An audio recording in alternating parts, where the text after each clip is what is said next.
Good evening, Frankie Arnold here with a update on the significant severe weather potential for Sunday afternoon and evening. Temperatures expected to rise into the middle and upper 80s across northern Illinois and northwestern Indiana. This coupled with dew points well into the upper 60s and up into even the lower 70s along and south of Interstate 80 will fuel extremely unstable air mass. We're looking at mixed layer convective available potential energy well over the severe threshold of 2,000 joules per kilogram. We could see amounts in excess of 5,000-6,000 joules per kilogram. That is absolutely astounding. That's extremely unstable and very conductive of very strong supercellular type thunderstorms, the type that produce very large hail, damaging wind gusts, straight line winds, and even tornadoes around the area. But the one limiting factor with this system, we're going to have a little bit of a lack of turning with wind direction and height. What we're going to have is a short wave will kind of come and traverse across the area as the warm, humid air mass develops during the afternoon. There will be no cap present. A cap is a warmer layer of air aloft.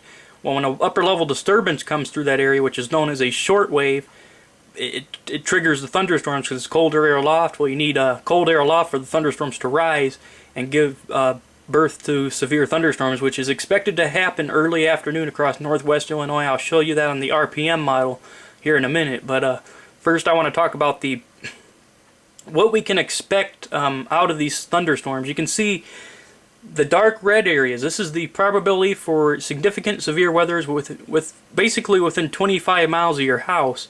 And you can see the dark red areas indicate up to a 75% chance of seeing some type of significant severe weather. And significant severe weather specifically means either large hail 2 inches in diameter or greater. Destructive straight line winds 70 miles per hour or greater, or EF2 tornado or stronger. But again, the limiting factor for tornadoes this time around appears to be the fact that we won't have turning with wind direction and height. The winds will be unidirectional, which will have more of a damaging wind threat. But needless to say, damaging straight line winds can be just as strong as a tornado. So we're not out of the woods with severe weather. It could be just as dangerous. In fact, more widespread than tornadoes, because tornadoes tend to be fairly isolated. They don't normally become extremely widespread like they did last April. That was an extremely rare situation. This right here is a rare situation. We hardly ever get an index value of 75% chance of seeing a type of significant severe weather between your house and within 25 miles. So that means you have a 75% chance of getting some kind of severe weather within your county. So it's a pretty substantial severe weather threat. Now let me take you to this RPM model. This is the Rapid Precision model forecast. If I can go back. Okay, right here, you can see by 4 p.m. there's a squall line begins developing across the Rockford area. By 5 p.m. it gets into the western suburbs, and by 6 p.m. into the heart of Chicago. And watch this, by 8 o'clock in the evening, that thing is extremely strong. When you see lavender cores, that is indicative of extreme precipitation rates and extreme wind fields. And you can see it becomes severe as it moves into the western suburbs of Chicago, downtown Chicago, well into the southwest suburbs, and in the northwest Indiana. This thing is absolutely, it looks like one of those derechos. It looks like it becomes severe right along the I-39 corridor across northern Illinois, and then continues to strengthen as it encounters very strong instability across northeast Illinois, northwest Indiana. Now, again, we do expect large hail, we do expect damaging winds, and there is a limited potential for tornadoes. However, I am not as concerned about tornadoes as I am damaging winds. What we can expect is a broad area along this entire line. The leading edge of, before even precipitation begins, you can expect 70, 80 mile an hour wind gusts, and that will do a lot of damage, my friend.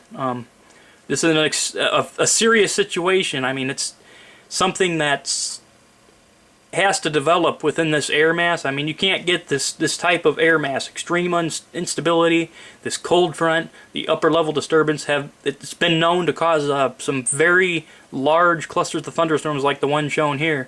And if this verifies, I'm afraid we could have widespread and potentially significant wind damage, a lot of power outages.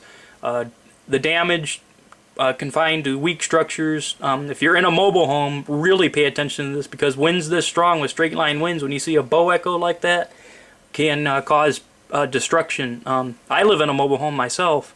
I kind of know what I'm looking for though. I'm a storm spotter, so if you don't have experience with the weather, do not stay outside when you see these storms coming, because one minute you're not going to see them, the next minute they're going to be right on your doorstep.